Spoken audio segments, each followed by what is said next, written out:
Quantos estão felizes com o Senhor nessa noite? Diga amém. Glória a Deus. Abra a sua Bíblia comigo no Evangelho segundo escreveu a Marcos, capítulo de número 2. Marcos, capítulo de número 2. O tema da mensagem hoje é a fé que move o impossível. Quantos aqui tem fé? Levante a mão. A fé, ela é capaz de mover o impossível.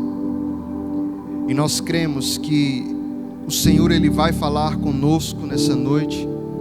E Ele vai nos levar a ter um entendimento de coisas sobrenaturais e grandiosas. E diz assim, do versículo 1 ao 12. Marcos, capítulo de número 2, versículo 1 ao 12. Poucos dias depois, tendo Jesus entrado novamente em Cafarnaum, o povo ouviu falar que ele estava em casa.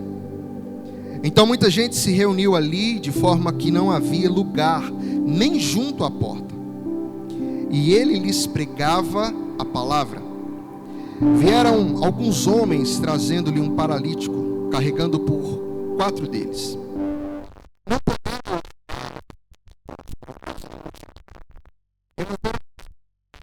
lugar onde Jesus estava, e pela abertura do teto baixo do paralítico.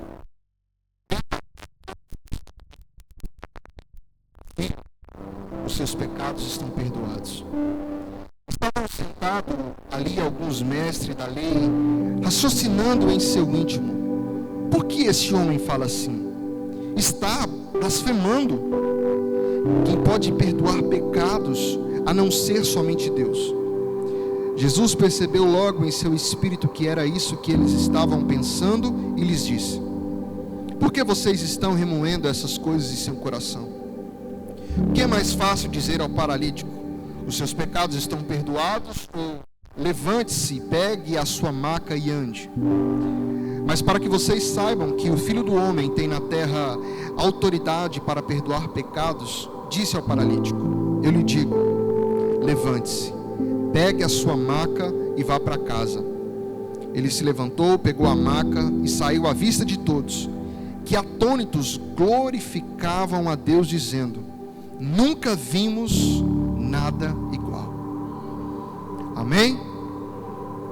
Pai, nós queremos Te agradecer pela oportunidade de mais uma vez estarmos reunidos na Tua casa, para aprender mais de Ti, para sermos ministrados, para ouvirmos, ó Pai, dos Teus ensinamentos, porque a Tua palavra, ela nos liberta, a Tua palavra, ela nos sara, ela nos traz, ó Deus, transformação. E nós queremos, ó Pai, sair daqui nessa noite com a nossa fé renovada, com a nossa esperança renovada, confiantes, ó Pai, que o Senhor é o Deus que faz milagres, que é o Deus que cuida das causas impossíveis. E nós cremos, ó Pai, que essa noite é uma noite de vitória, em nome de Jesus. Amados, aqui nesse texto, Jesus, ele tinha acabado de chegar de Cafarnaum. Ele vinha da sua cruzada evangelística, onde ele pregava a palavra por todas as cidades e vilas da Galileia. E Jesus, ele nasceu em Belém, ele foi educado em Nazaré, mas a palavra diz lá no Evangelho de Mateus, no capítulo 4, lá no versículo 3, que ele viveu boa parte do tempo em Cafarnaum. Ele escolheu Cafarnaum para habitar desde que ele foi ali expulso pelos nazarenos. E Jesus, ele poderia ter dedicado, ele poderia ter concentrado o seu ministério em apenas realizar milagres, apenas em curar pessoas, apenas em libertar pessoas. Mas o seu ministério vai muito além disso, porque os milagres, eles eram apenas o meio e não o fim do seu ministério terreno. Porque Jesus sempre estava rodeado de pessoas carentes, de pessoas necessitadas, famintas. Ele poderia apenas curar esses enfermos e alimentar esses famintos. Mas o propósito de Jesus era muito além disso. Assim como o nosso propósito é, pelo qual nós fomos chamados, para pregar o Evangelho, para tornar o Evangelho conhecido. A palavra diz aqui, no próprio Evangelho de Marcos, no capítulo 1, que Jesus, em um determinado momento, ele sai para um lugar deserto para orar. E os seus discípulos, eles já ficam todos ali, agoniados. Aonde ele está? Aonde ele está? E quando o encontram, Senhor, todos estão te procurando. Mas ele diz, olha, vamos para outro lugar. Porque eu vim para pregar o Evangelho, eu preciso levar o Evangelho a outros lugares. É para isso que eu vim. E é exatamente para isso que nós fomos chamados. É exatamente para isso que nós fomos gerados. Os milagres de Jesus, eles tinham o propósito de provar a sua identidade, a sua missão. Mas ele também tinha um propósito muito importante, que era abrir as portas para que a mensagem da salvação ela fosse liberada, ela fosse proclamada, anunciada a toda a criatura. E Jesus, ele é como um imã irresistível. Sabe quando você pega um imã e passa perto de alguma superfície metálica ou de outro imã? Tudo aquilo que passa perto é atraído por aquele imã. E Jesus era exatamente assim. Aonde ele estava, havia uma multidão de pessoas. Aonde quer que Jesus estava, uma multidão logo descobria que ali ele estava e se achegava para ouvir, para ver o que ele iria fazer. Mas a palavra diz aqui, no capítulo de número 2, como nós lemos, que Jesus ele estava pregando a palavra para essa multidão. Ele estava anunciando a palavra, porque essa era a sua prioridade. Anunciar a verdade. Isso era muito mais importante do que operar milagres, do que realizar sinais externos. Sabe por quê? Porque aquilo que há de mais importante é anunciarmos Deus sobre a terra, é anunciarmos a divindade de Cristo sobre a terra. E a casa aqui onde Jesus estava encheu de pessoas.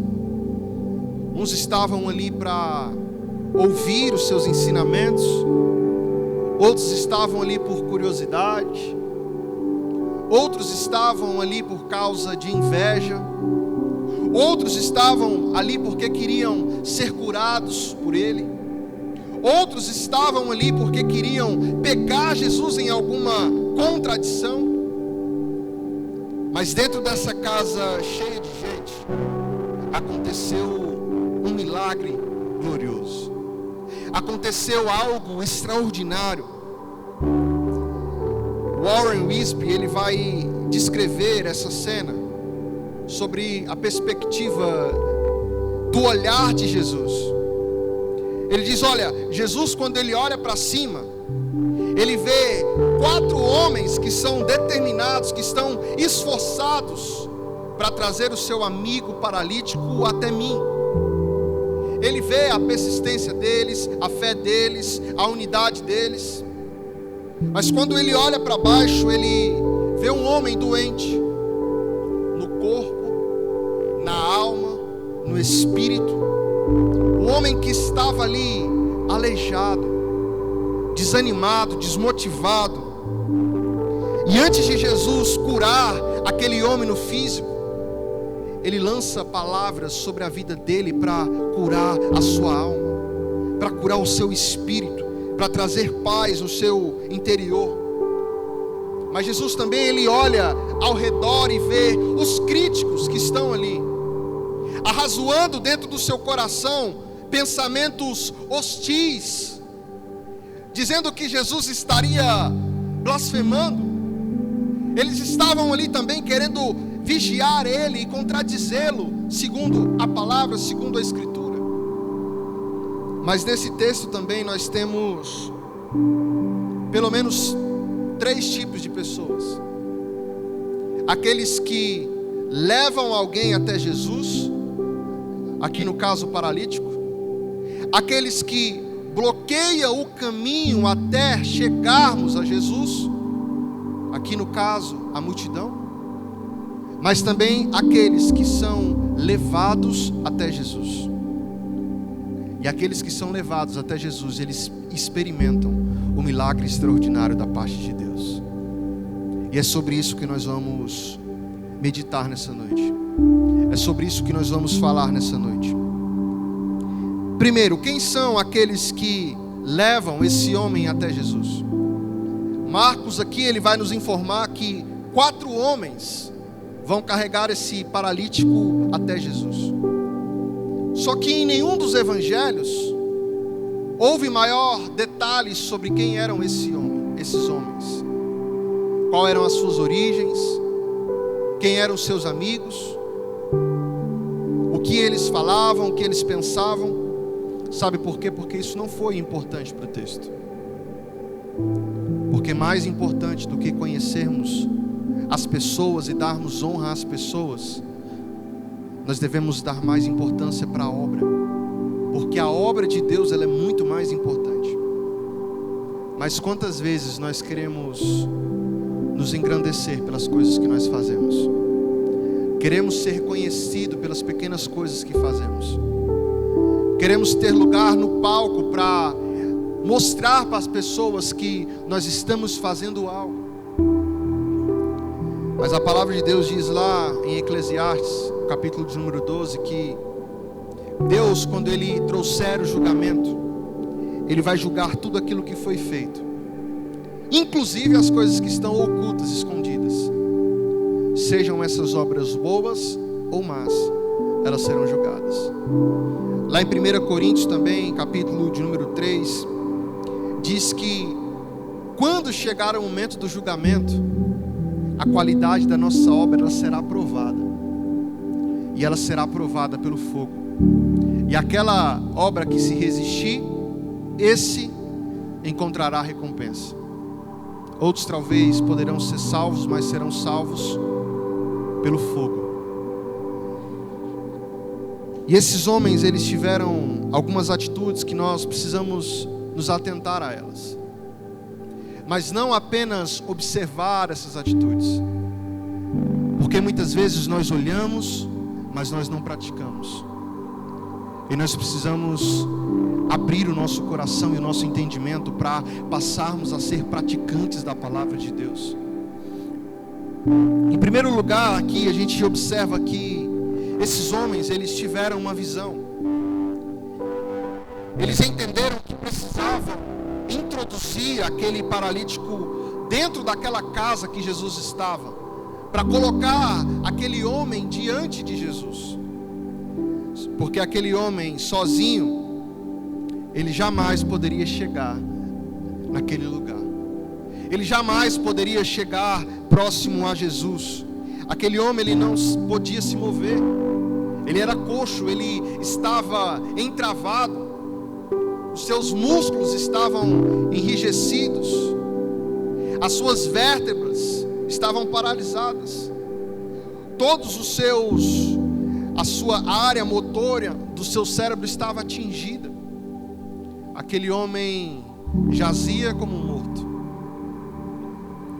E se ele não fosse levado até Jesus, ele estaria fadado ao desespero, à angústia, à depressão, à solidão. Aquele homem precisava ser carregado e colocado diante de Jesus, para ser perdoado e ser liberto daquele mal que assolava a sua vida, que destruía a sua vida. Então os seus amigos decidiram lhe ajudar, trazer esperança para ele.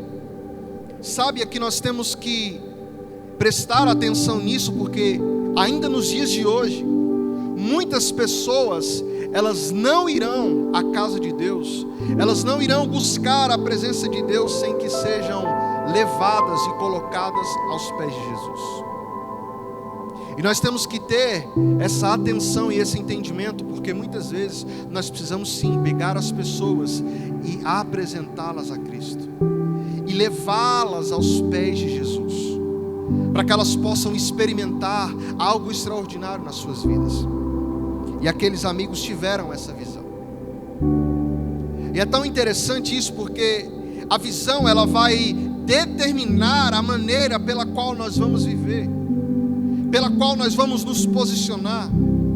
E como que a visão nasce? Como que a visão, ela vai ser gerada?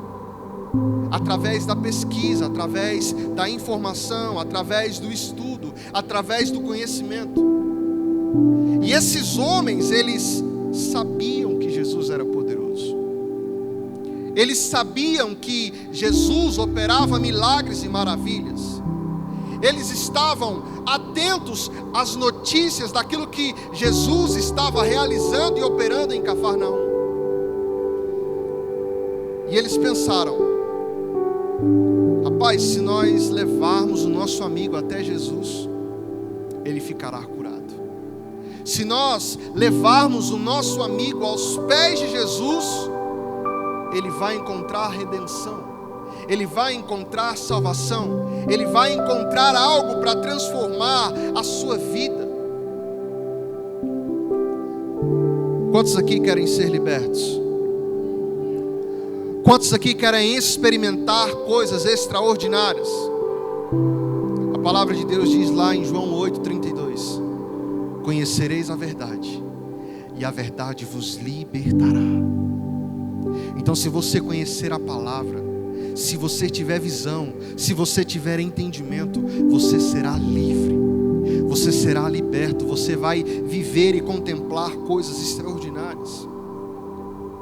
Mas mais do que isso, não adianta apenas ter a visão, não adianta apenas ter o entendimento, porque a visão, ela também determina a ação. O homem sem Jesus, ele está só, ele está doente, ele está perdido. Não há esperança para os aflitos, ao menos que nós, como igreja, como filhos de Deus, como cooperadores, levemos essas pessoas até aos pés de Jesus. A não ser que nós nos posicionemos para fazer algo em prol do Evangelho de Cristo, que continua através de nós. Ele iniciou esse ministério, mas o ministério que hoje se prossegue é a nossa responsabilidade. É por isso que Ele nos capacita, é por isso que Ele nos molda, é por isso que Ele nos envia o Espírito Consolador, o Espírito da verdade, que o mundo não pode receber. Mas nós recebemos esse Espírito, e esse Espírito habita dentro de nós, e esse Espírito é a presença de Deus. É Ele que nos governa, é Ele que nos direciona. Sabe, nós não podemos converter as pessoas. A palavra diz que não é por força, não é por violência, mas é pelo Espírito. É o Espírito de Deus que vai convencer. Mas nós podemos levar essas pessoas até Jesus. Nós podemos levá-las e apresentá-las, podemos ser pontes. Nós não podemos realizar milagres, mas nós podemos deixar essas pessoas aos pés daquele que é poderoso para fazer milagres. Nós podemos apresentar essas pessoas àquele que é poderoso para fazer infinitamente mais do que tudo aquilo que nós pensamos, sonhamos e que imaginamos. E nós precisamos ser ousados. Nós precisamos pedir visão para Deus. Nós precisamos pedir visão para que possamos ver aqueles que estão perdidos sendo salvos. Senhor, nós queremos ver aqueles que estão famintos sendo alimentados. Nós queremos ver aqueles que estão doentes sendo curados. Pai, nós queremos ver em meio ao deserto e às dificuldades, o romper e o crescimento da Tua igreja. Ó Pai, nos dá visão e entendimento para vermos a saída, para experimentar o extraordinário dos céus. Paul Yong-Shu, ele teve a visão de implantar uma igreja em um local muito pobre de Seul, lá na Coreia do Sul. E essa igreja, ainda hoje, é uma das maiores igrejas local do mundo. É a maior igreja da Coreia do Sul. E qual foi o método que esse pastor utilizou? O método da oração. O método o princípio de entender que todo cristão, ele pode trazer tudo à existência mediante a fé em Cristo Jesus. É por isso que a fé, ela é capaz de mover o impossível. É por isso que pela fé nós podemos experimentar coisas extraordinárias e sobrenaturais da parte de Deus. Outro homem que nós poderíamos citar, Billy Graham, foi um homem que teve uma visão de evangelizar o mundo, e ele viu estádios lotados de pessoas, de almas se entregando ao Senhor, de almas se rendendo ao Senhor. E a sua visão se transformou ele no maior evangelista do século. Possivelmente nenhum homem da história falou a tantas pessoas acerca do evangelho como Billy Graham falou. Billy Graham, em uma audiência coletiva, ele fala para quase 2,5 milhões de pessoas. Ele fala em 185 países nos 6 continentes.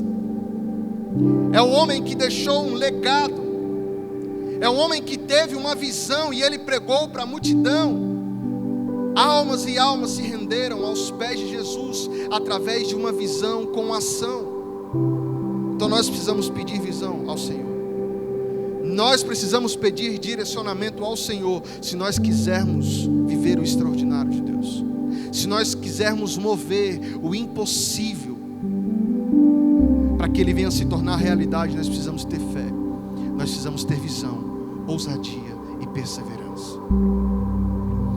Sabe, esses homens também, eles agiram com determinação.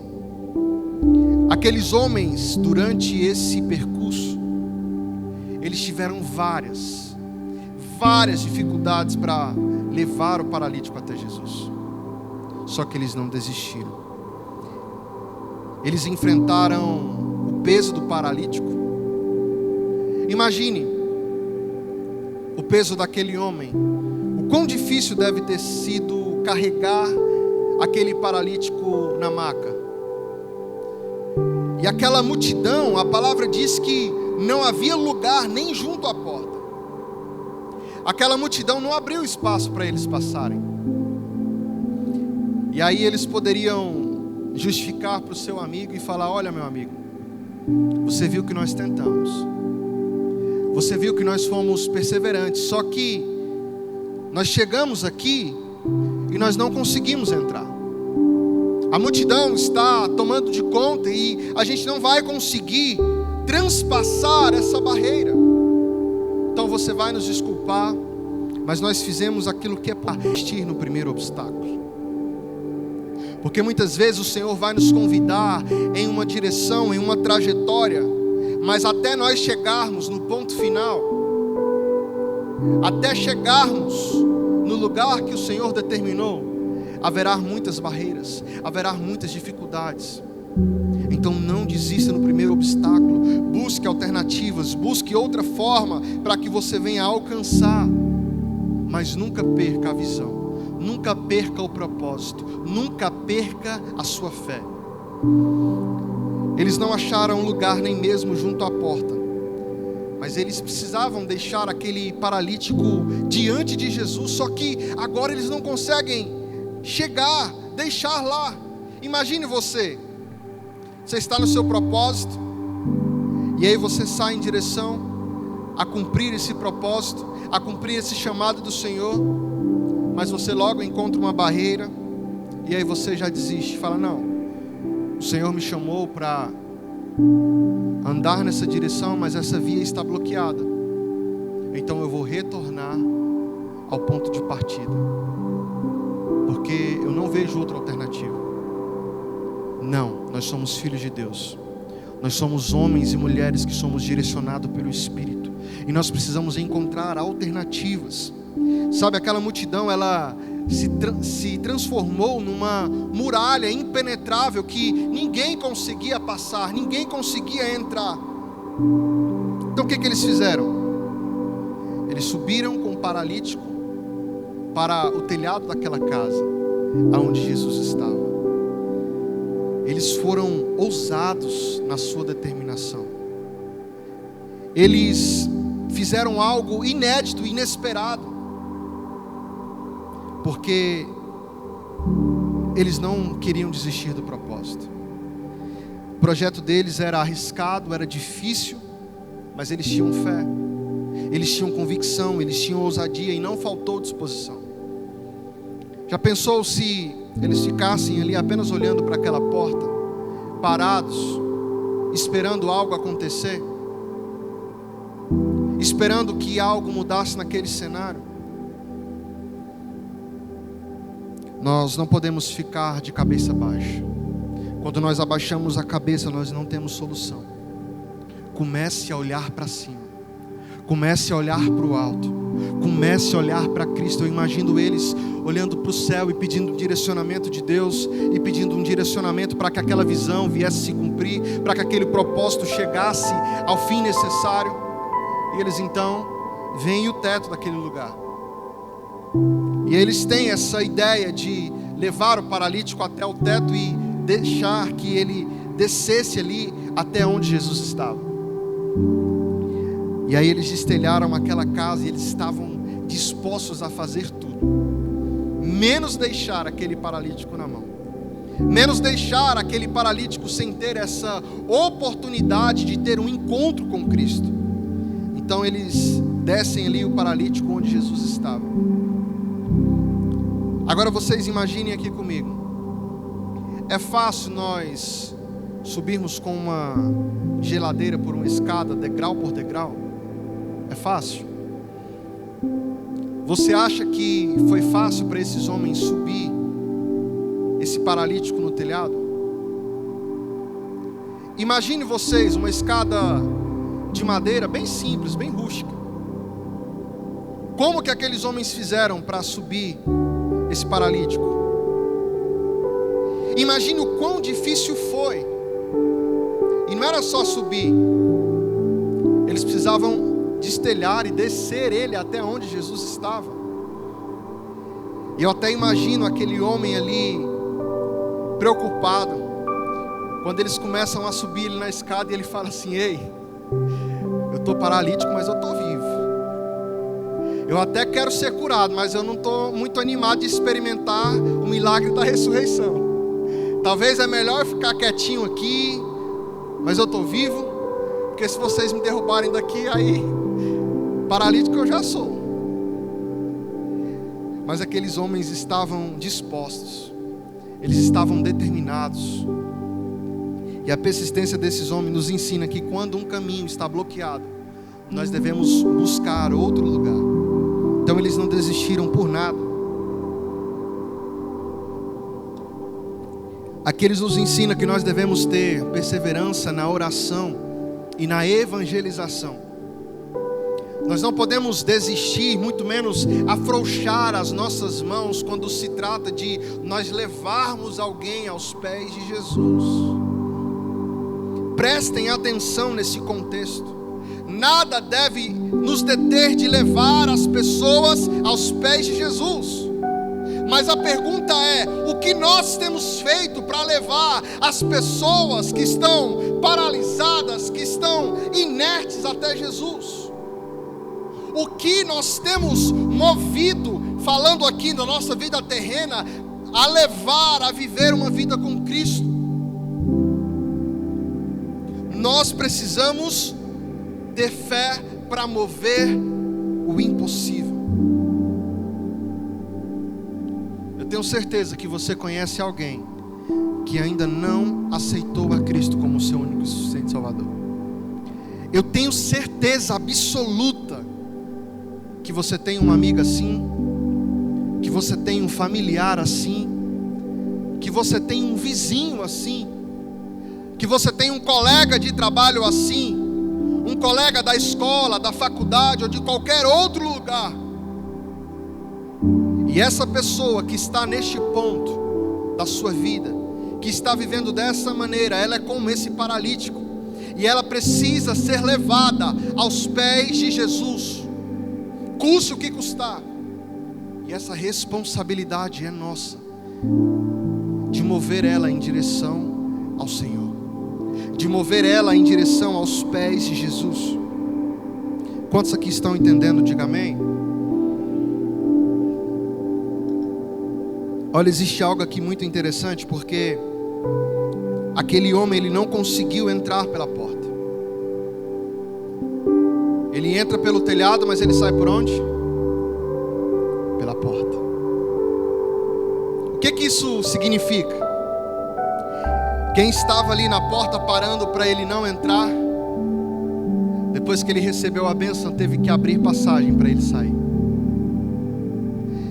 Talvez hoje estão tentando bloquear você, paralisar você, impedir você de avançar em direção àquilo que o Senhor tem para você. Eu não sei de onde virá a sua bênção e a sua provisão. Não importa se da porta, se do telhado, mas há uma bênção esperando você. E se você tiver fé, se você tiver coragem, se você tiver ousadia, você vai receber. O teu milagre vai chegar, não importa de onde ele vem. E quem tentar te bloquear, quem tentar te paralisar, vai ter que abrir caminho para você passar. Vai ter que abrir caminho para você passar, porque quando Deus derrama a bênção sobre a sua vida, o caminho ele vai se abrir, a porta ela vai se abrir. Então não pare, não retroceda, continue caminhando na direção do teu propósito. E esses homens, eles tiveram criatividade. Eles pensaram antes de partir: nós precisamos levar o nosso amigo até Cristo. Mas quando eles encontraram essa barreira, esse problema, nós precisamos arrumar uma solução. Nós precisamos recalcular o nosso trajeto. Como que nós vamos fazer? Nós temos que encontrar uma solução, uma forma de levarmos ele até o Senhor. E sabe o que isso nos mostra? Cada geração, ela precisa encontrar resposta para o seu tempo. Cada geração, ela precisa agir de uma maneira para alcançar o mesmo propósito, o mesmo fim. E qual que é o fim? Levar o Evangelho a toda criatura. Ide, pregai o Evangelho a toda criatura, até os confins da terra. E eles mudaram de método, eles inovaram, eles foram ousados. Nós não podemos ficar sempre engessados naquilo que um dia deu certo. Não podemos ser tradicionais ao ponto de não termos coragem de inovar, de quebrar paradigmas e viver e buscar as coisas novas. Já imaginou se Noé fizesse isso? Quantos aqui concordam comigo que a arca de Noé, ela foi crucial para ele, a sua casa e todos aqueles animais serem salvos? Quantos concordam comigo? Mas depois que passou o dilúvio, que ele envia aquele pássaro e ele não volta mais, e que toda aquela vegetação já estava exposta e uma nova vida estava lá fora. Já imaginou se ele não quebrasse o paradigma para viver algo novo e continuasse dentro daquela arca? Aquela arca funcionou, aquela arca teve um propósito, mas aquela arca também alcançou um fim. E agora ele precisava deixar para trás aquilo que havia dado certo para viver algo novo. E nós, da mesma maneira, precisamos estar atentos, porque muitas vezes vamos ter que deixar para trás algo que um dia deu certo para viver algo novo. Nós precisamos ter criatividade na forma de abordar, na comunicação, nos métodos. Pensem bem comigo. João Batista pregando no deserto. Pensem comigo como eles agiam naquela época. Ou, nem tão longe assim, há anos atrás, que pregavam nas praças, nos estádios, como fazia Billy Graham. Como John Wesley, que foi um grande pregador. Naquela época não havia tanta tecnologia como há hoje. Então nós temos que usar, por exemplo, a tecnologia ao nosso favor para propagar o Evangelho. Nós precisamos encontrar essa maneira de nós levarmos a mensagem. Os métodos, eles podem e devem ser adaptados de acordo com as circunstâncias. Mas existe algo que permanece imutável, que é a palavra de Deus. Os métodos podem mudar, a forma pode mudar, mas a palavra, ela precisa ser pregada com a verdade. A palavra, ela precisa ser pregada da forma que ela é. A palavra diz que duro será aquele que acrescentar uma vírgula e falar as coisas que não estão aqui na palavra. E está cheio de pessoas deturpando a palavra. Está cheio de pessoas tentando mudar e se falam em atualizar a Bíblia porque ela já ficou desatualizada. Mas a verdade é que a palavra, ela se renova a cada manhã. A verdade é que a palavra, ela serviu para aqueles que viveram no passado, serve para nós agora e servirá no futuro até que Ele venha. Os cenários podem mudar, o tempo pode passar, mas o Senhor nos garante que a palavra dele não passará. E aqui também eles exercitaram uma fé verdadeira. Eles creram de verdade, com convicção que o Senhor podia operar aquele milagre. Eles tinham fé e isso motivou eles. Qual é a nossa motivação? O que tem nos motivado a termos essa ousadia e perseverança para com aqueles que estão paralisados? Para aqueles que estão inertes?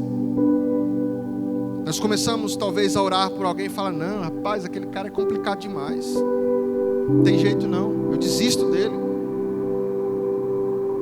Mas você só está orando há um mês por ele? Você acha isso muito?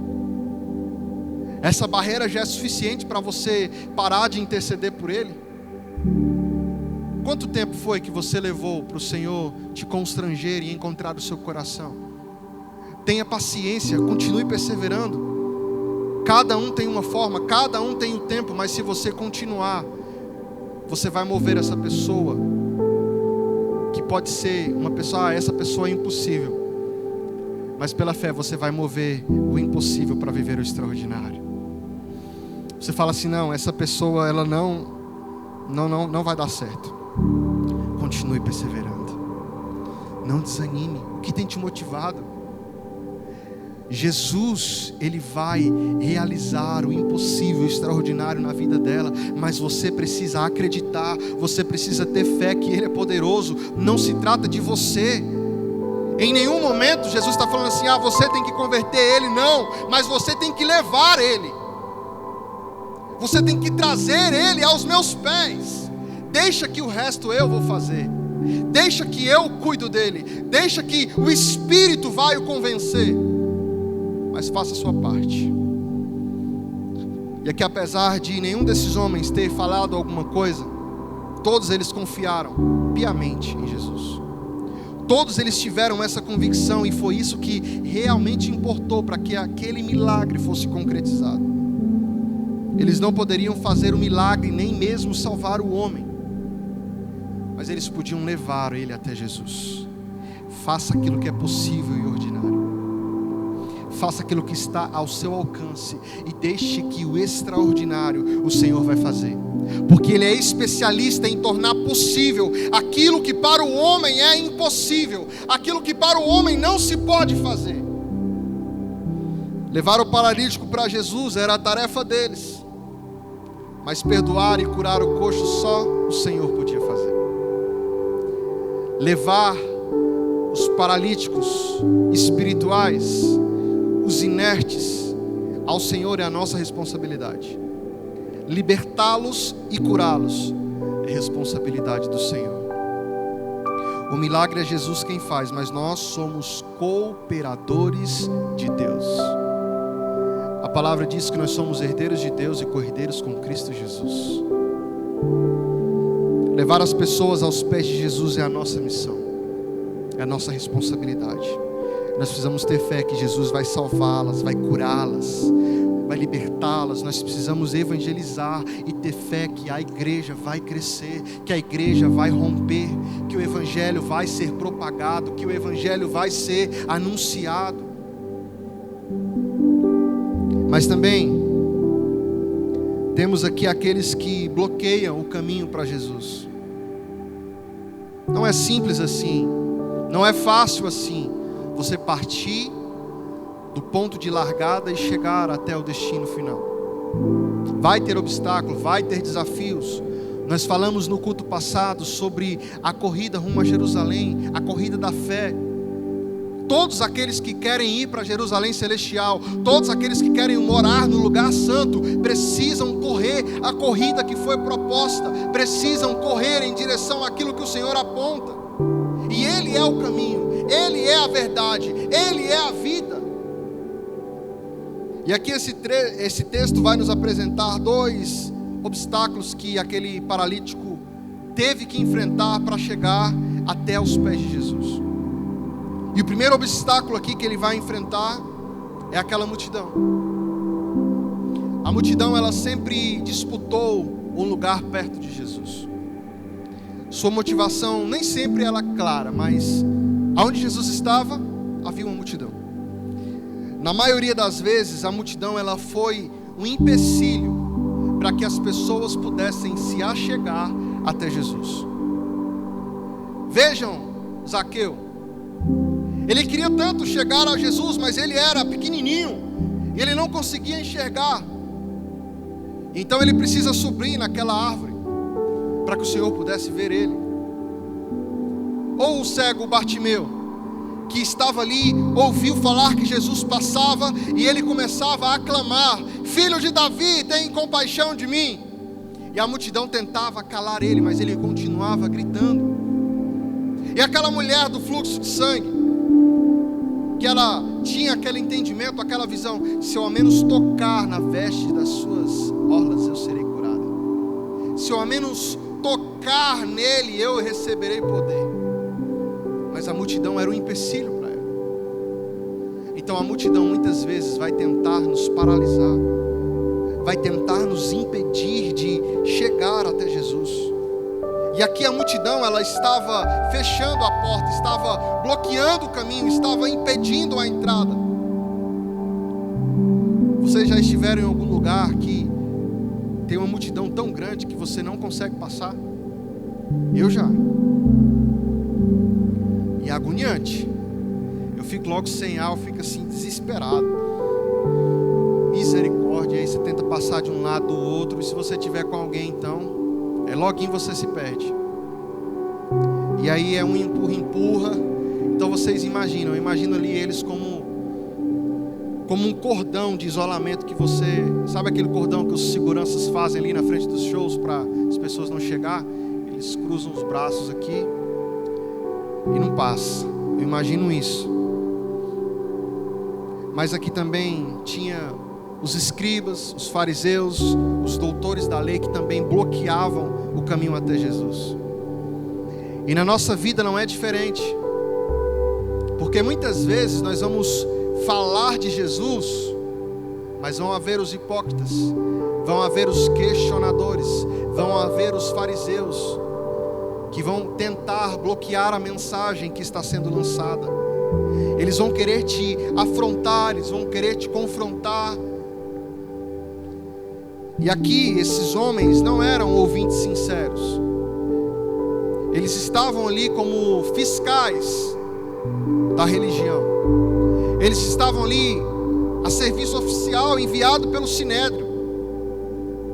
Eles eram os farejadores de heresias. Eles estavam ali tentando apanhar Jesus em alguma contradição. A motivação deles não era aprender. A motivação deles não era receber cura ou receber algo, mas apenas apanhar Jesus em alguma contradição. E ainda hoje, há pessoas que vêm para a igreja e saem piores do que como entraram, porque elas vêm como juízes do mensageiro e não como servos da mensagem. Elas entram com o coração endurecido, elas entram com aquele espírito de crítica, elas entram com aquele olhar para o que ele vai falar. Deixa eu ver aqui, está aqui. Não que você não possa consultar, é claro que você pode, você deve, mas a questão é a intenção do seu coração. O que tem te motivado? Os escribas aqui, eles estavam certos e errados ao mesmo tempo. A teologia deles estava certa. Sim, é verdade que só Deus tem autoridade para perdoar pecados. É verdade que só Deus tem poder para realizar milagres e maravilhas. Mas o erro deles estava na compreensão acerca da pessoa e da obra de Jesus Cristo.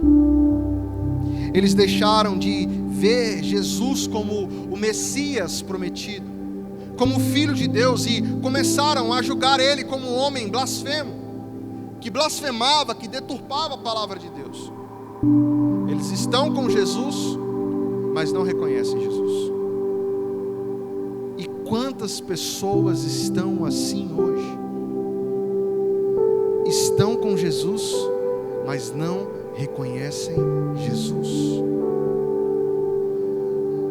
Nós falamos sobre isso há pouco tempo atrás. Aonde Deus está? Onde Deus está? Ele está com você em todo o tempo. Não importa se no mais profundo abismo, não importa onde você esteja, o Senhor está contigo. Sabe, os escribas aqui, eles tropeçam na própria teologia. Eles entendiam que nenhum enfermo poderia ser curado da sua enfermidade até que o Senhor perdoasse todos os seus pecados. Eles colocavam ali uma relação causal entre o pecado e a enfermidade.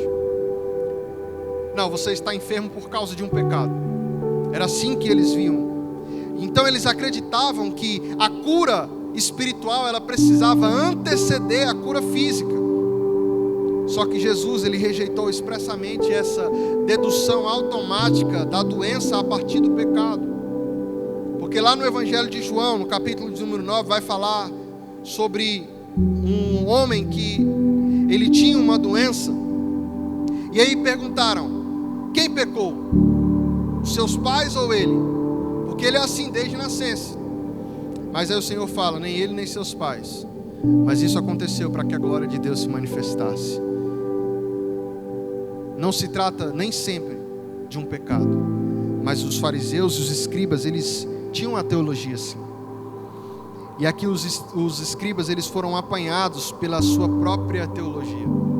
Porque ao mesmo tempo que eles rejeitavam a divindade de Jesus Cristo, eles acreditavam fielmente que só o Senhor poderia perdoar pecados. E dentro da teologia dos escribas, a cura era uma prova inquestionável do perdão. E aqui Jesus, quando ele opera esse milagre, ele prova que ele não era um charlatão, que nem estava ali blasfemando, mas era o próprio Filho de Deus. Porque ele fez duas coisas que só Deus poderia fazer: perdoar e curar. Aqui no texto, a divindade de Deus, ela pode ser provada através de 4 evidências muito claras. O Senhor, ele demonstrou poder ao ler pensamentos, porque a palavra diz que o Senhor viu que eles estavam arrazoando aquilo nos seus sentimentos, nos seus pensamentos. Eles não falaram que Jesus estava blasfemando, mas eles estavam pensando naquilo. O Senhor também demonstrou autoridade, porque ele curou aquele homem e também perdoou os pecados. E ainda se auto-intitulou como Filho do Homem, que é esse termo messiânico usado diversas vezes nos evangelhos. E por fim, tem aqueles que são levados a Jesus, que é o nosso propósito, que é a nossa missão. Sempre que nós levamos alguém a Jesus, algo extraordinário vai acontecer. Não foi diferente aqui com esse paralítico. E sabe o que é mais interessante? Porque a obra de Deus, a obra de Jesus, ela é completa. Ele perdoou aquele homem e curou ele. Ele cuidou não apenas ali do seu corpo, mas ele também cuidou da sua alma, cuidou do seu espírito. Ele também resolveu as questões do tempo e da eternidade na vida daquele homem. O perdão, ele é o maior milagre de Jesus. Ele atende a maior necessidade, ele custa o maior preço, traz a maior bênção e o mais duradouro resultado. Aquele paralítico, ele chegou ali cativo, enfermo, mas ele volta livre.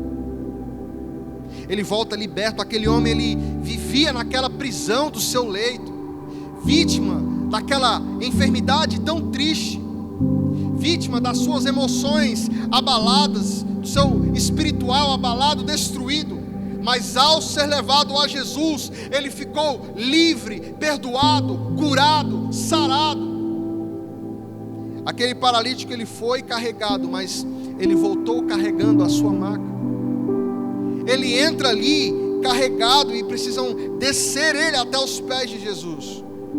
Ele não tinha saúde, ele não tinha força, ele não tinha ânimo. Contudo, Jesus mudou a sua história. Contudo, Jesus mudou a sua trajetória e ele saiu carregando aquilo que lhe aprisionava.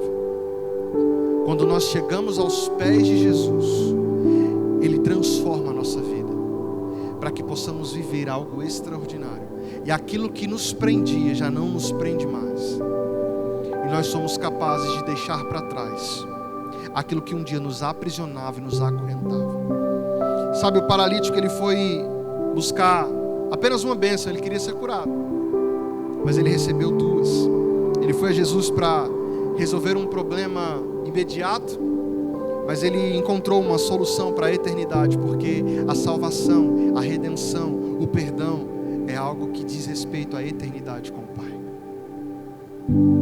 Muitos são levados a Jesus por causa da enfermidade, da depressão, da angústia, conflitos conjugais, problemas com filhos.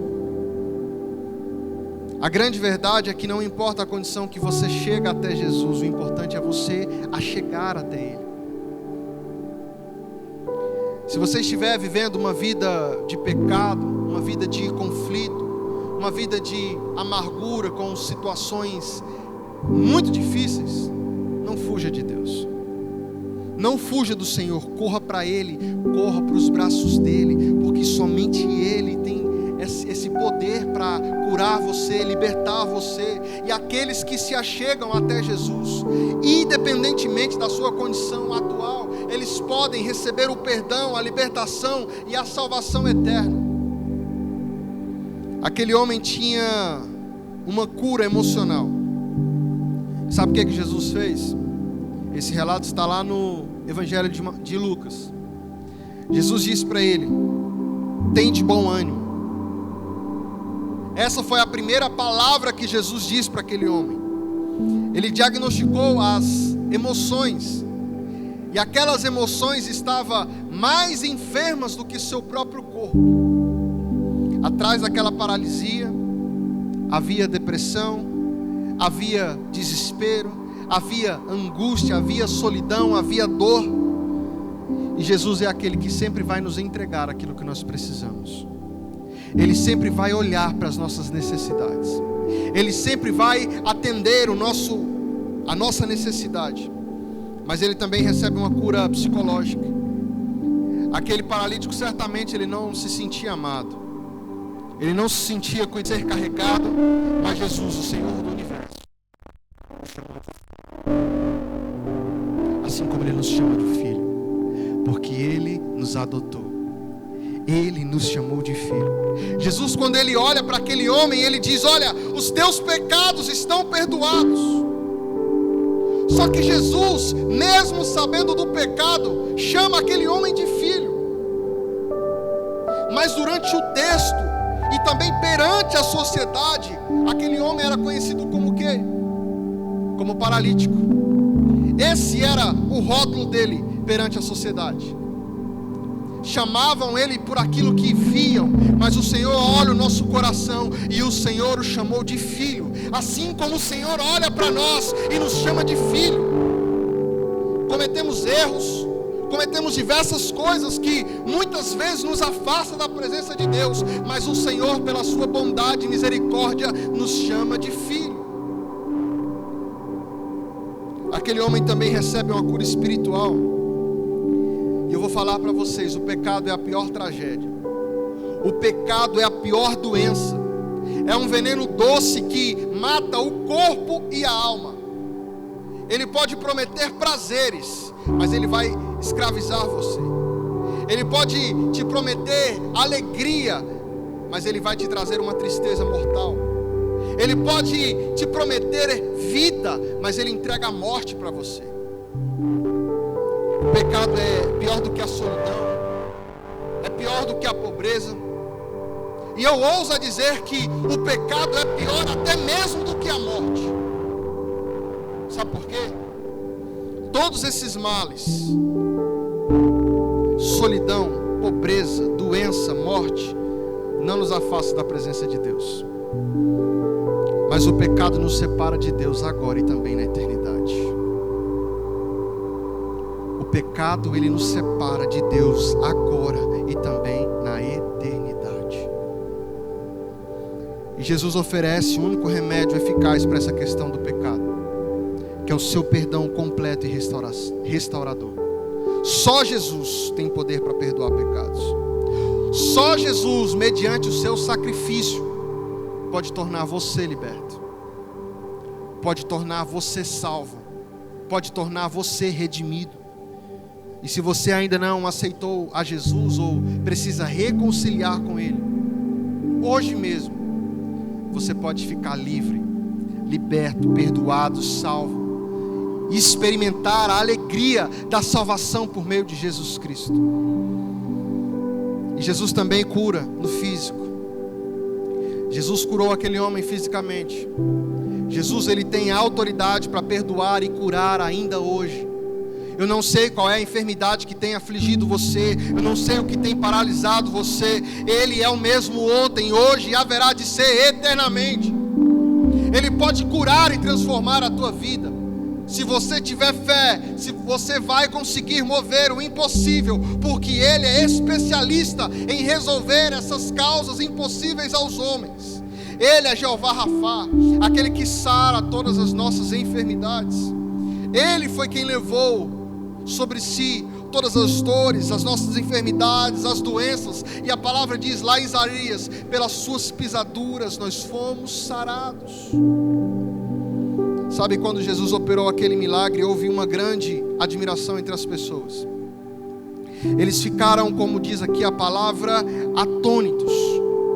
Atônitos, falando que nós nunca vimos nada igual a isso. Eles estavam ali possuídos de temor. Sabe, Cafarnaum, como eu disse, Jesus ficou boa parte do tempo ali. Ele escolheu aquela terra para habitar. Aquele povo teve o privilégio de ver o Senhor operando milagres e maravilhas, presenciando ali com seus próprios olhos os milagres operados por Jesus.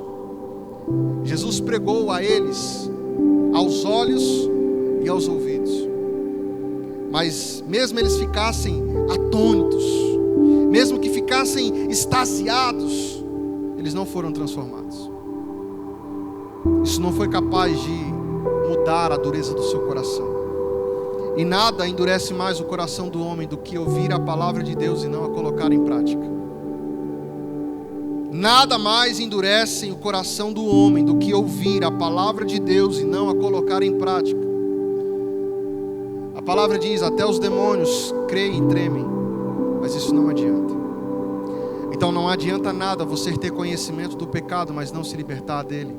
Não adianta nada você conhecer, ouvir falar de Jesus, mas você não viver Jesus na sua vida. Não adianta nada você falar: não, eu creio no Senhor, eu tenho fé, mas você não depositar a sua fé nele, a sua vida nele.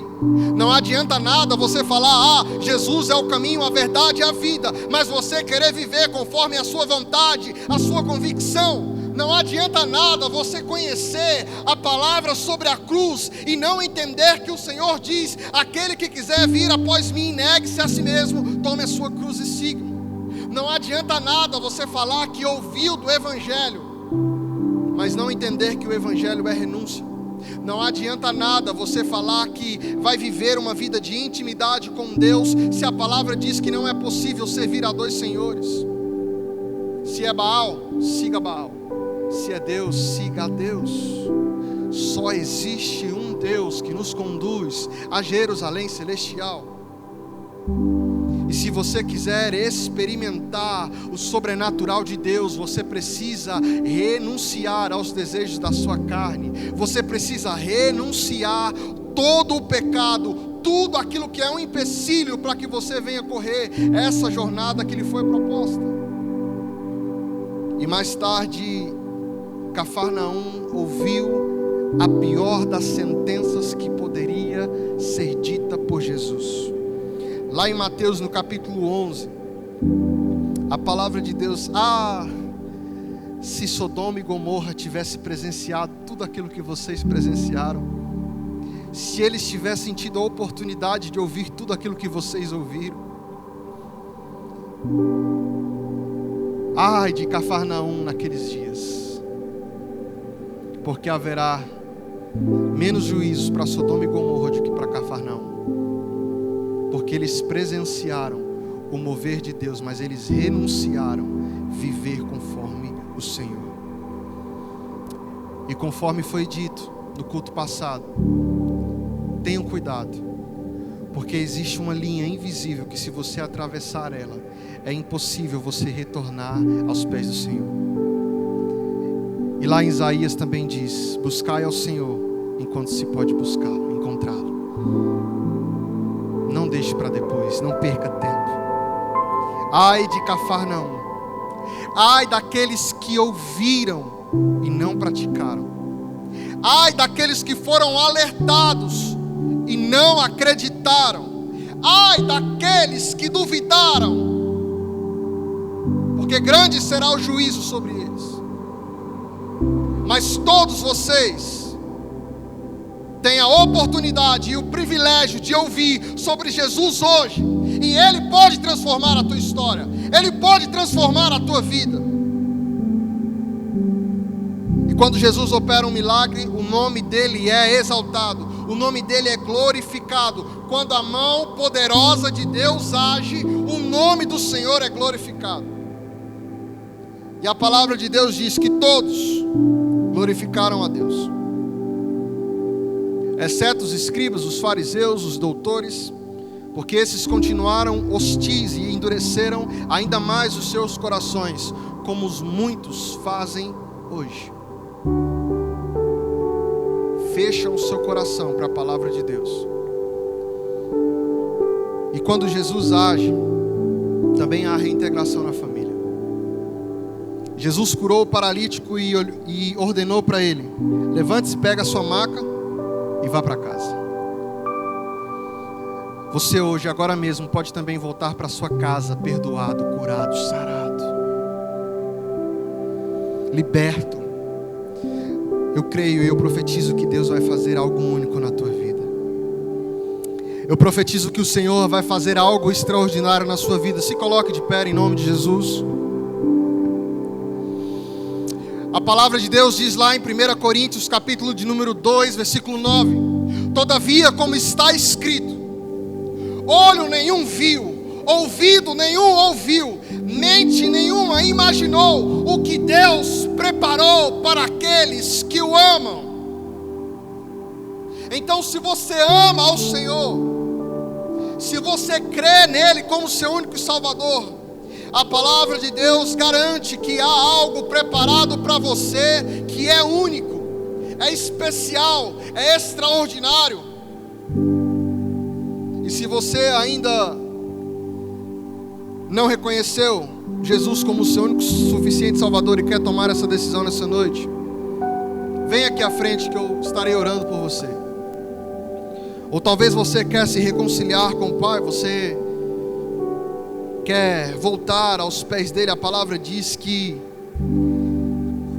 o nome daqueles que confiam no Senhor está escrito no livro da vida.